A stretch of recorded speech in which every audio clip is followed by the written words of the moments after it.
because we believe that they were the catalyst for the entire space city ecosystem.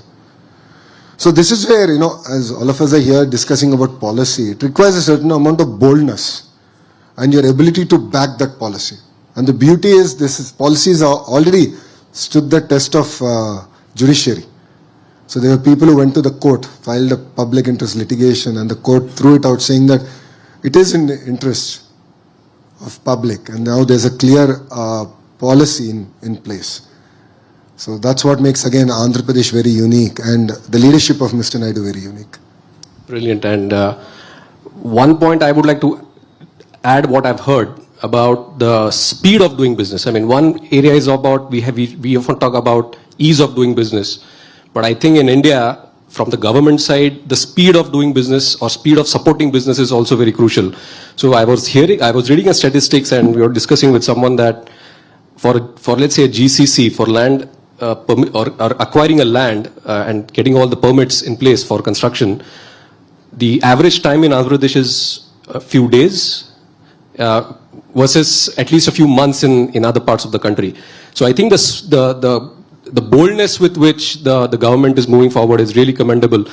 If you can elaborate a little more on the speed of doing business and some instances that you have when it comes to technology, how technology is being used to improve the speed of governance, speed of supporting businesses. I think that will also enlighten the audience. So this entire speed came about in a car where I was driving Chandraji back to the airport. So the chairman of Tata Sons, sir, is vice chairman of our economic council. So as soon as our government came in, he came to call on the chief minister. So I was driving sir back to the airport.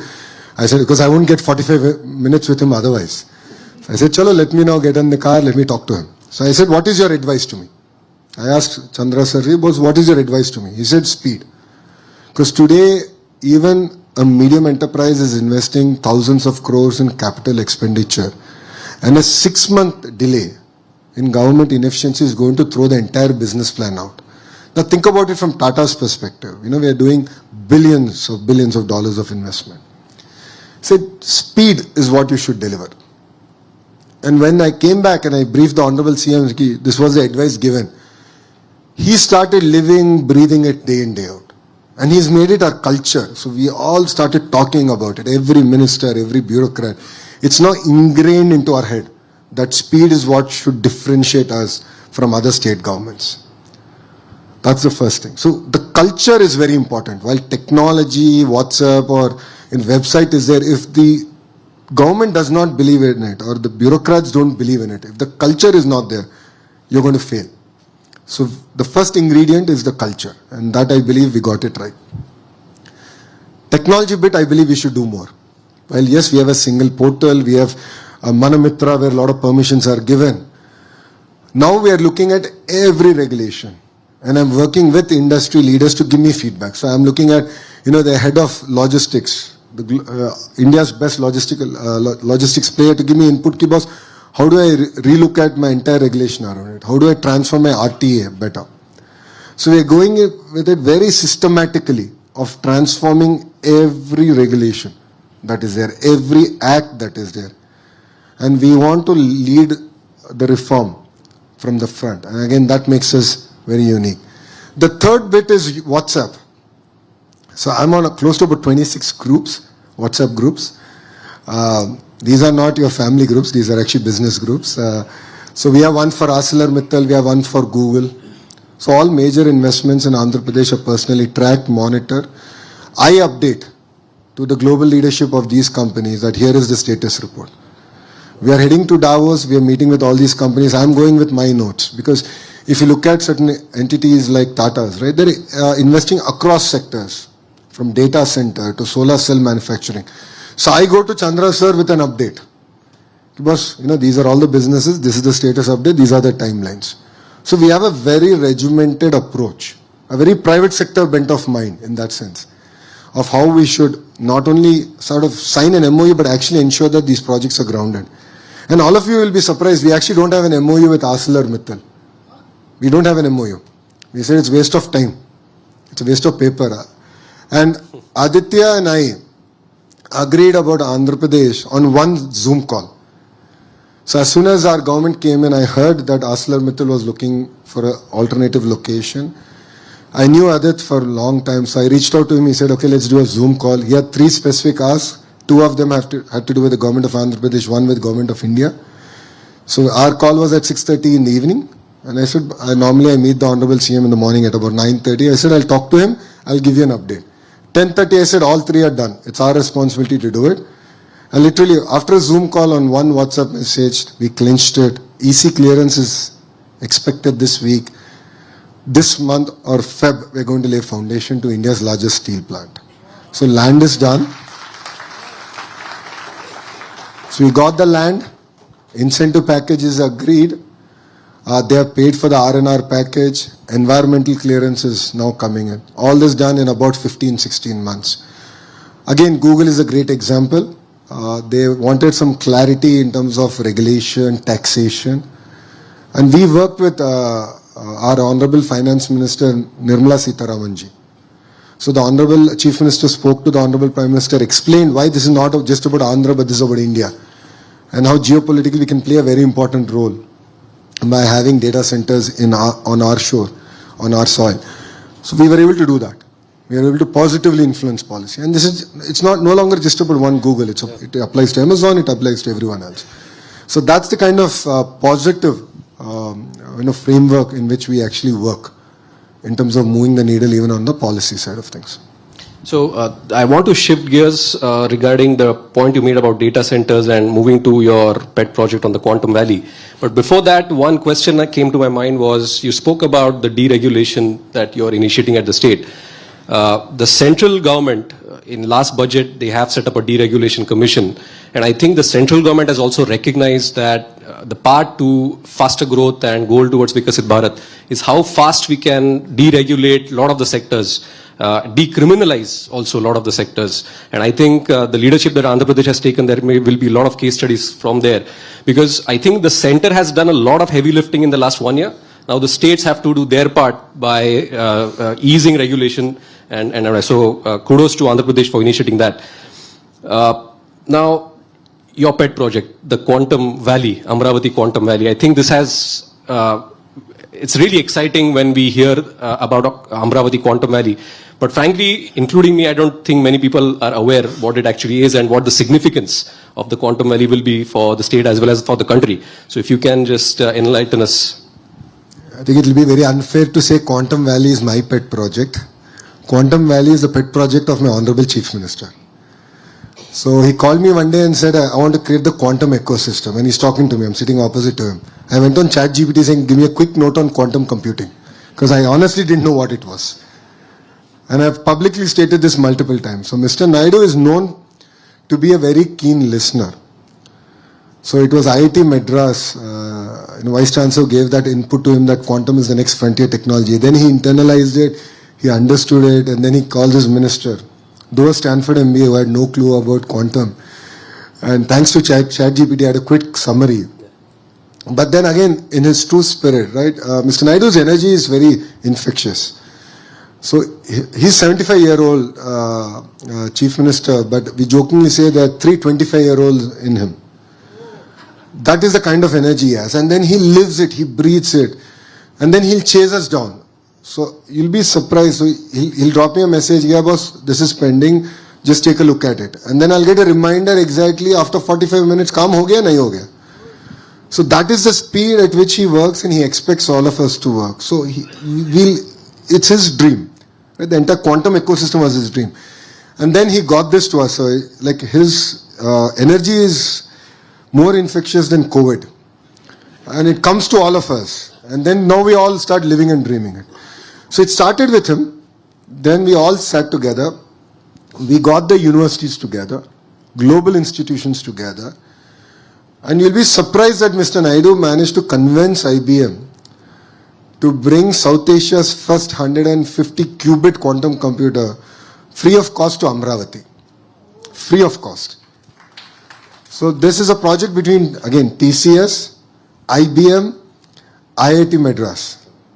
And we only are doing the enabling mechanism, which is giving power at a subsidized price or giving real estate at subsidized price. So we can think creatively in terms of building an ecosystem. So bringing the quantum computer is just the beginning.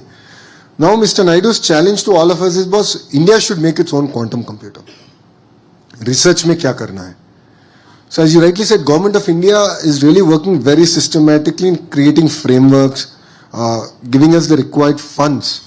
But then all these projects have to be led at the state level. So India's quantum mission has come only to a certain extent. But after Andhra announced its quantum mission, every state is sort of chasing that dream. But Andhra is now ahead. So we are getting use cases out there. We're working with institutions. As an education minister, now we're getting the entire curriculum going around quantum. And then I'm going and attracting all the companies that go about building the value chain, the verticals of the quantum ecosystem. So that's the kind of work that we are doing. And this is not just in quantum. We are doing it with as simple things as glass, building a glass city, space city, electronic city, compressed biogas city, medical devices manufacturing. So we are doing this across almost 22 sectors in a very, very clear, defined way. I think the continued reference to the speed with which the Chief Minister and yourself you are working, I think that also shames a lot of us private sector companies, and we really need to learn from your government how speed matters and how we can implement in our businesses. So when you spoke about the quantum value, you also used the word ecosystem, and I think that is also going to be very key, because when you wish to build a cluster, you need to have the supportive services, not just the manpower, but the other supporting services, which, as you said, becomes an economic multiplier. So we know about Bangalore, we know about San Francisco, where the clusters evolved. Now, what is your strategy, I would say, to, how do you see that ecosystem getting built in Amravati and perhaps also Visakhapatnam going forward? And what are some of the incentives that you're working towards that? Because ultimately for the ecosystem to build, you need to get people there and build that social stickiness also there. So how do you think this can be brought about, and what learnings you could have for other states of India? No, I truly believe that the way we are sort of attracting investments and sort of seeding them as a nation, there's a lot that we should do. I believe in the power of the ecosystem. And I call it vertical and horizontal integration in a cluster. Now, what do I mean by vertical and horizontal integration? Let's take mobile phone as a great example. You need the housing, you need the screen, the haptic engine, the Li battery, the packaging material, the accessories and all. My belief is that all this should be in a 100-kilometer radius ecosystem. This is what I call the verticals that go into this ecosystem. Now, horizontal is where, again, my ministry plays a very important role, education. So do have content ready, curriculum in place. Are my ITI polytechnics doing their job in creating blue-collar employees, training them, certification? Then all these companies need to get their equipment certified. Is that ecosystem there? I'm sure none of you know one fact. 50% of India's air conditioners get manufactured in Andhra Pradesh. 50%. With LG, Blue Star and Daikin now coming in, it will go to 70% in the next 2 years. But then I'm now running behind them. I'm like, okay, boss, give me the curriculum. Because you need workforce. You define the curriculum. We will implement it. We'll go about doing it. Then I'm working with the sort of testing agencies, certification agencies. Because if I have to send a heat pump to Europe, every time I make any changes, I need to send the pump and the engineer to Europe. It costs me $500,000 for the companies. It doesn't make any sense. Why can't that be here? Because then I'm making 70% of India's air conditioning. Now take this to the next level. We're doing this with glass. We're doing this with the space ecosystem. We're doing it with this electronics manufacturing, compressed biogas, medical devices manufacturing, pharma, data city, quantum, about 22 such verticals. 8 out of 10 solar panel manufacturers are setting up their facilities in Andhra Pradesh. 3 of them have already started construction. Another 3 of them were cleared a month back. 2 of them got cleared in the last cabinet, which was yesterday. That includes Tatas. So 8 of them are doing. Now I have to build the entire ecosystem. So we're going about it very systematically, working with them, and then that's where education and all the supply chain sort of falls into place. And this is very important not only for Andhra but for India. And that's where I believe that we have to do a very systematic approach as a nation. So, in addition to the ecosystem development, what you mentioned, I think we also need to look at how do we run these data centers in a sustainable way. And we all know that data centers consume a lot of energy. They need a lot of water for cooling. So, how do these measures, what kind of measures the state government is looking at to look at sustainable development of these data centers and these clusters, and anything that you might have written into the land allotment records to ensure that the energy benchmarks and the water usage benchmarks are followed? See, now every global company, an Indian company, is looking at ESG as a very important responsibility. So they are equally interested in making investments sustainably.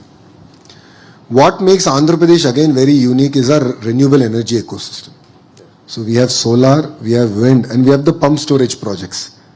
So I can give RTC renewable energy. And all these projects, one is already, 2 gigawatt PSP is already operational. Close to about now 20 gigawatts of PSP is going to become operational in the next almost 5 to 7 years. So I can give round the clock renewable energy at a price point that the world has never seen. So we are blessed with good terrain. So we have good terrain where all these projects can be seeded. We have good radiation. Andhra our summers are quite warm. So we have that advantage, and we have good wind zones. In the southern part of Andhra is very good wind zones. So again, they're meticulous execution, making sure we deliver on a promise of renewable energy, and building out the green grid, where this energy can move to Vizag in different parts of India, and RTC renewable energy can be delivered. So that's where sustainability comes in. So yes, there will be a certain amount of base load that will be powered by gas, thermal, and fossil fuel. But the greater part of it is actually going to be renewable, and we are quite clear on it. And this is a conversation that we have had with all the companies that are making investments in the data city. That part is clear. In terms of water, again, if you look at Andhra, we have two major rivers, Krishna and Godavari. Krishna, there is water shortage, but Godavari has a lot of surplus. So thousands of TMC actually go waste every year. Now, Polavaram project is getting built to harness that. We're looking at a lift irrigation projects where we're going to bring all that water to different parts of not only Andhra Pradesh, we can actually deliver water to Tamil Nadu and even Karnataka. So that is the way we're looking at it. So linking of rivers is going to be very, very critical in the long run. Water security is going to be very, very important. So CM's view is very clear. Not even a drop of water should go to the ocean. So we have to harness it, we have to store it. Again, we're using technology there to figure out how to move water cost effectively within the existing irrigation grid. So that's where we already have a lot of water, especially the northern part of the state has a surplus amount of water. So our ability to use it, harness it is going to be very important. And more as investments happen in the data center ecosystem, right? And globally I've seen even companies like Intel, where they're now using air-cooled systems, very, very cost-effective solutions. So more and more you will see cost-effective for the data centers. For data centers. So more and more cost-effective solutions are now coming about. So there will be transformation even in that sector. Great. The other area I would also like to touch upon is you have also been a very active supporter and initiator of process reforms for industrialization across Andhra Pradesh state.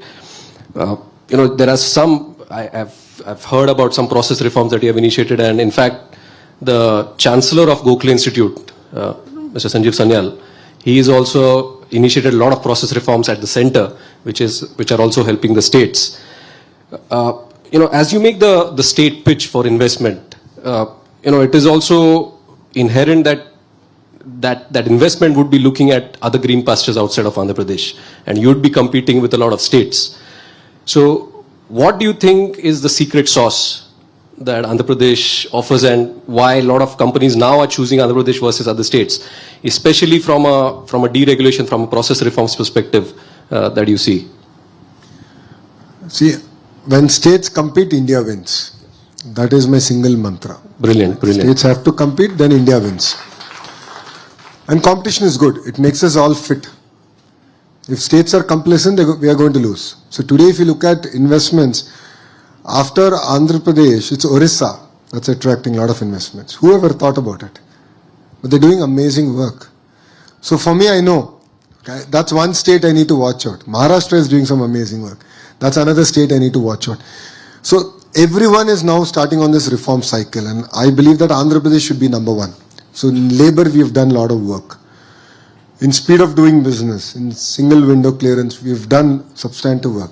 But I believe it's just the beginning. I think we have to do a lot more to really deliver in spirit on the speed of doing business. So that's where I believe we differentiate. But the most fundamental thing is the culture and the approach of the political system and the bureaucratic system, that speed is the metrics on which we will all be measured on, is what makes us very unique.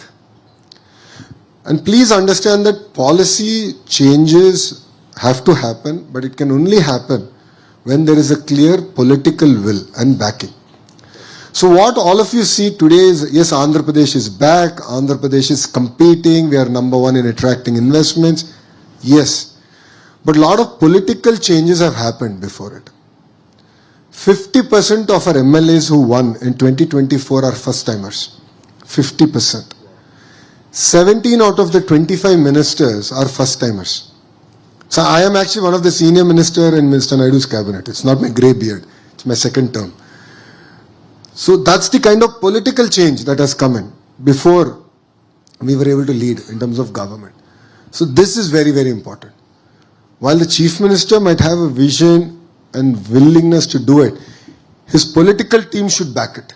Every minister should live, breathe that vision. And I believe this is something that we all underestimate in India. So yes, single window clearance is important. Yes, having a single website on which we can get everything done is important. No second thoughts about it. AI is going to play an important role. WhatsApp will play an important role. But please also understand that the political support is very, very important. I believe it's actually one of the more primary pillars, where your legislatures, your ministers are supporting the vision of the government and the chief minister. Only then can such projects get grounded, seeded, executed to the level that India actually should execute. So when we talk about ease of doing business and speed of doing business, the other aspect that comes to my mind is the foreign direct investment into the country. Over the last 1 year, we have seen the issues associated with rupee depreciation, rupee volatility, and a lot of the economists and experts that we hear from, one of the underlying major factors has been the net inflows of FDI as a percentage of the GDP, which is affecting the rupee volatility. And a lot of FDI coming to India, which is the sticky capital versus the fleeting capital, what is FPIs. That sticky capital or FDI, foreign direct investment, they need certainty, they need ease of doing business, they need simple rules to build and run factories. And the center can only do so much. And the states have to do the heavy lifting. They have to pick up the mantle to ensure that FDI comes to the states, which benefits India as a whole. So from your perspective, given your experience with Google, that was a huge investment, a huge proud moment for the whole country. How do you think states should look at attracting FDI? And as you rightly said, when states compete, India wins. So how can more states compete with each other? What states can learn from each other when it comes to attracting more FDI, which will benefit the country and also give some stability to the currency fluctuation that we have seen over the last 1 year? One thing I'm already noticing is states are competing. I think it's very unfair to say if we are not. Recently you would have seen my Twitter fight also on it. But I think that's good. That's good for the nation. Saying that execution is going to be critical. Yes. While signing and announcements are great, the political will to ensure that these projects are executed at the pace at which these companies want to do it is going to be critical. So there's greater responsibilities on the state to ensure that that is delivered. Yes. Government of India is creating amazing policies, frameworks. They're willing to relook at regulation. When I went on and spoke to the Honorable Finance Minister, Nirmala Madam, on a certain issue with regards to this particular project that we're discussing, she was extremely positive. She's like, yes, we'll do it. We'll get it done. So they're willing to change. They're willing to listen. They're willing to give guarantee, bring that policy stability that FDI still is looking for. So that's something that's very important. And states are doing it. But I also believe that there's greater responsibility on the electorate. So Andhra, if you look at it, between 19 to 14, 19 to 24, sorry, certain state agreements were reneged. So PPAs were cancelled. Certain companies were, for lack of a better word, harassed. So it's important that the electorate also understands it. Because see, we are a very young democracy. And majority of our voters will also be first time voters now. So it's very, very important that they understand the importance of continuity of government. So, and understand the importance of long-term vision. Because to be fair, you know, all the, I keep telling my team, all the MOUs or all the investments that we land in the first 2 years are the only investments where I can show progress before I go for electoral cycle. You know, the large investments. Because after the 2 years, we will land, but results will come beyond my electoral cycle. So it's very, very important that even the electorate understands this. And as politicians, you also explain it better. That continuity of government is very, very important. That's the, if you look at even erstwhile Andhra Pradesh, right? If you look at Hyderabad's development, the continuity of government in 1999. So Mr. Naidu became the Chief Minister in 95, went for an election in 99. And that gave tremendous amount of momentum for erstwhile Andhra Pradesh. And that's how Microsoft, ISB, all that magic sort of kindled, and they were the catalyst and the trigger to sort of roll things out. So that is equally important. Yeah, I love questions. Okay, so I think We can take. we have some time, so we'll open up for some questions Can we for go the in the minister, back, and we'll be please? very specific and to the topic at hand, please. Rapid fire. Rapid fire, but to the topic at hand, technology and society. At the back, Obi, to your left. Yeah. In the interest of time, we'll cap it at 5 questions if everyone's okay. Yeah. Yeah.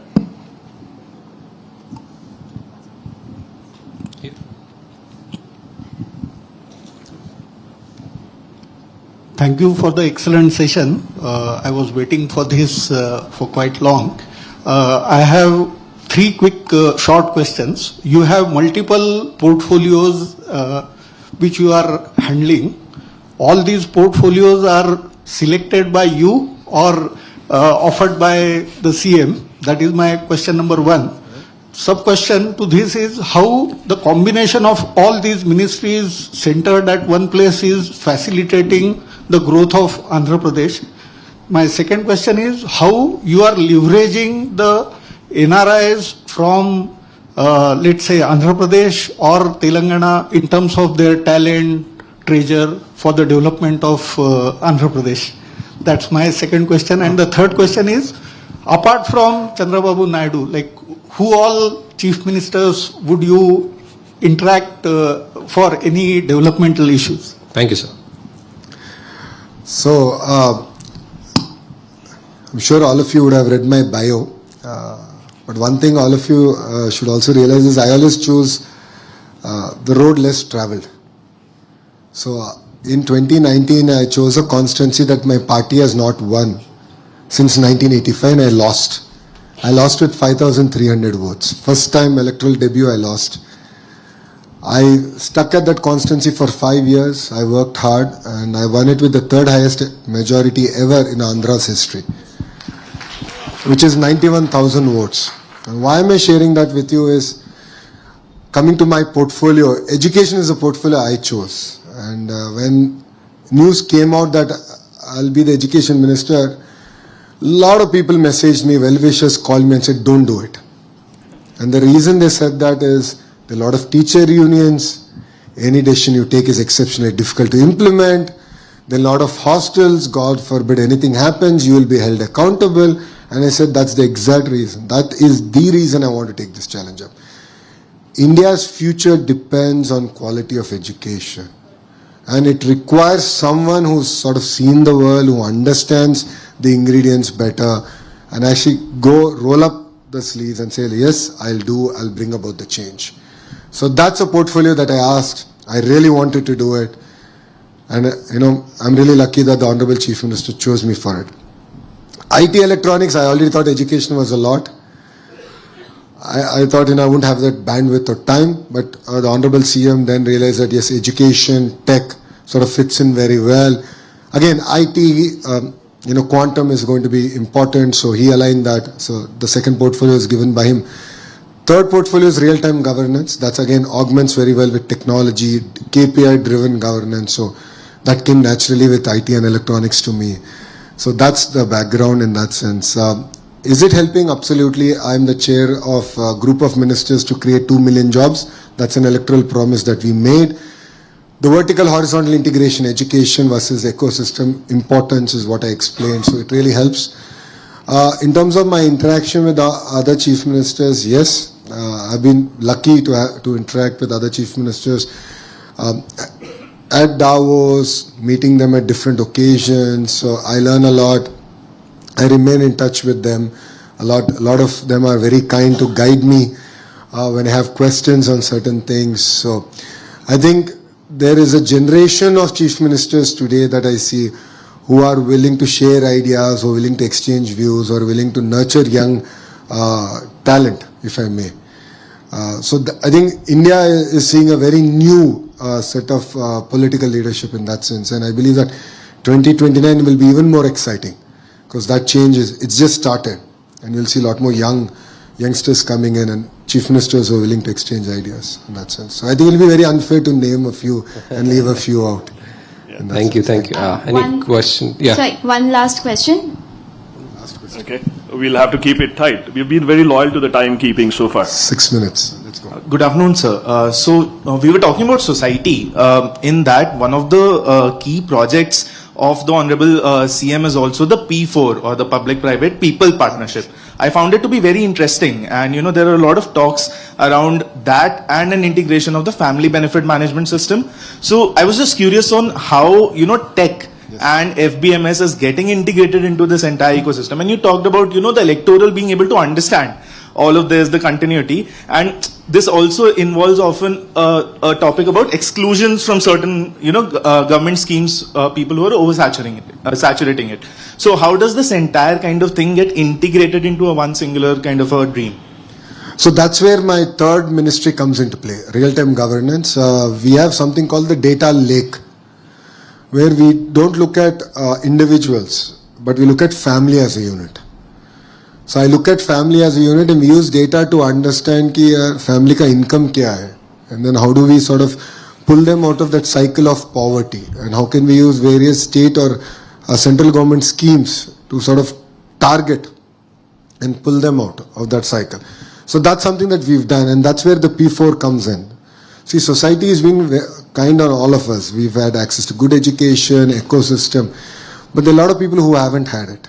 So people who've had that advantage, who've used that benefit, we believe that they should contribute back to society. And it's not money. So I want to be very clear. It's not just about money. It's about counseling, nurturing. See, I am who I am because I had an amazing family ecosystem that stood by me during my tough times, right? They continue to guide me. I could have called, there were gazillion times I called my father and said, this is a challenge. Can you guide me? Or my mother, or even my wife.